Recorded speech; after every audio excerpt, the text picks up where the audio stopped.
और सीधे इंदौर चल सकते हैं, जहां से हमारे साथ जुड़ रहे हैं इंदौर के सांसद शंकर लालवानी साहब। आपका बहुत बहुत शुक्रिया सर, एनडीटीवी के लिए समय निकालने के लिए।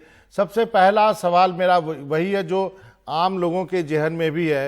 इंदौर को लगातार सबसे स्वच्छ शहर का पुरस्कार मिलता आया है, तो फिर वहां कोरोना का इतना बड़ा प्रकोप कैसे फैला? देखिए, शुरुआती दौर में हमसे कुछ चूक भी हुई और हम देर भी हुए, क्योंकि जो तैयारी जिला प्रशासन को और सरकार को करनी थी यहाँ पर, वो हो नहीं पाई। और हमने देखा किस प्रकार से जब केंद्र राज्य सरकार को अपना प्रोटोकॉल जारी कर रही थी, गाइडलाइन जारी करी थी स्वास्थ्य मंत्री जी ने, पर हमने देखा कि प्रदेश की सरकार उस समय इतनी सीरियसली नहीं थी। और अगर वो उस समय सीरियसली रहती, मैं खुद पार्लियामेंट में था और यहाँ आके मुझे ध्यान है कि 6 या 7 तारीख को मैंने मीटिंग ली थी, सभी अधिकारी थे। उस समय मैंने जब पूछा था कि क्या तैयारी है, तो उस समय कोई तैयारी यहाँ थी नहीं। उस समय सरकार एक अलग ही मूड में चल रही थी। तो मैं अभी इसमें राजनीति नहीं करना चाहता हूँ, लेकिन कुछ देरी हुई और यहाँ का जो प्रशासन था, जो लॉकडाउन हुआ, उसमें सख्ती नहीं करी। और उसका शुरुआती दौर में जिस प्रकार से लापरवाही, लालवानी साहब, इसका मतलब कहना है जो कमलनाथ सरकार थी उसने ढिलाई बरती, उस वक्त उतनी सख्ती से काम नहीं किया? बिल्कुल सही बोल रहे हैं कि जिस समय हमारा केंद्रीय स्वास्थ्य मंत्री जी ने एक प्रोटोकॉल जारी किया था, 2 बार एडवाइजरी जारी की थी कि आपको स्टेट को ये तैयारी करनी है, पर उस समय कोई स्टेट की तैयारी नहीं थी। उस समय सरकार लगी थी आईफा अवार्ड की तैयारी में। कुछ अधिकारी बॉम्बे जा रहे थे, हमारे मुख्यमंत्री जी हीरो हीरोइन से मिल रहे थे। तो ये जो शुरुआत, जो सीरियसनेस दिखानी चाहिए थी इस महामारी के लिए, वो नहीं दिखी। और उसके परिणाम है कि आज इंदौर में सबसे ज्यादा मरीज सेंट्रल इंडिया में दिख रहे हैं। तो वहां पे आप क्या चाहेंगे? अब 3 तारीख के बाद क्या चाहेंगे? इंदौर में लॉकडाउन बढ़ाया जाए, कुछ हिस्से खोले जाएं, क्या चाहेंगे वहां पे?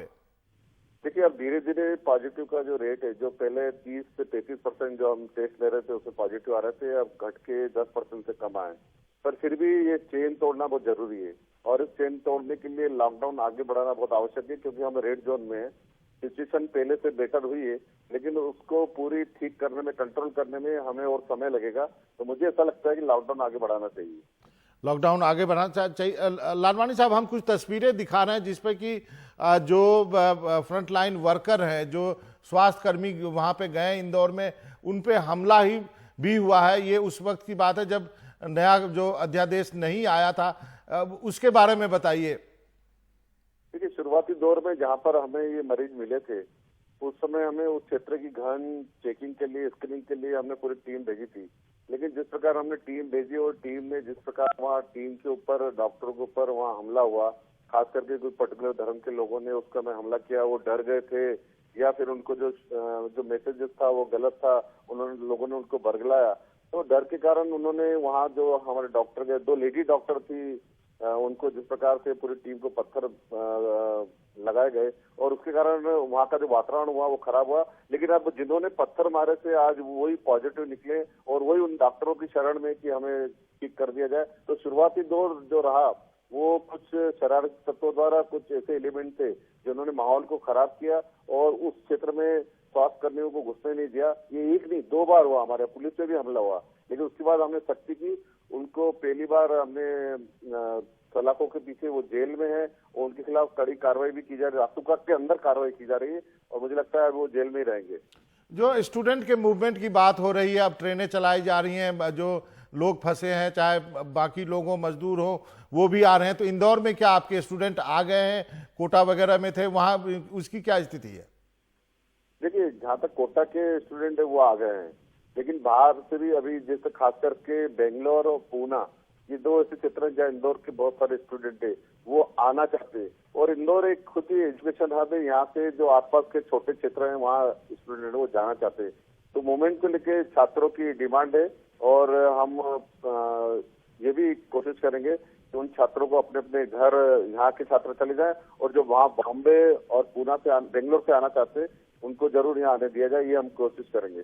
इंदौर में जो लोग फंसे हैं, जो बाहर जाना चाहते थे, जो फंस गए हैं, उनके खाने पीने, उनके रख रखाव की क्या व्यवस्था, क्या देखरेख हो रही है? फिर जहाँ तक मजदूरों की बात है, यहाँ पर अन्य राज्यों के मजदूर बहुत सारे हैं।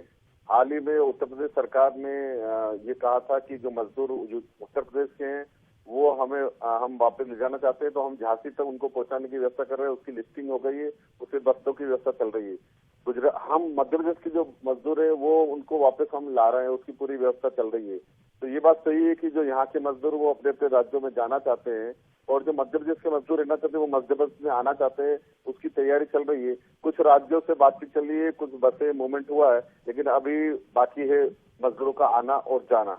एक अंतिम सवाल है लालवानी साहब की, इंदौर के लोग शौकीन है, रात में भी बाजार लगता है, सराफा बाजार खाने पीने के, तो इस लॉकडाउन में वो कैसे अपने आप को कर रहे हैं, अपने आप को किस ढंग से वो देख रहे हैं इस लॉकडाउन को? देखिए, ये बात सही है कि इंदौर के लोग खाने पीने की शौकीन है, लेकिन अभी जहान है तो जहान है।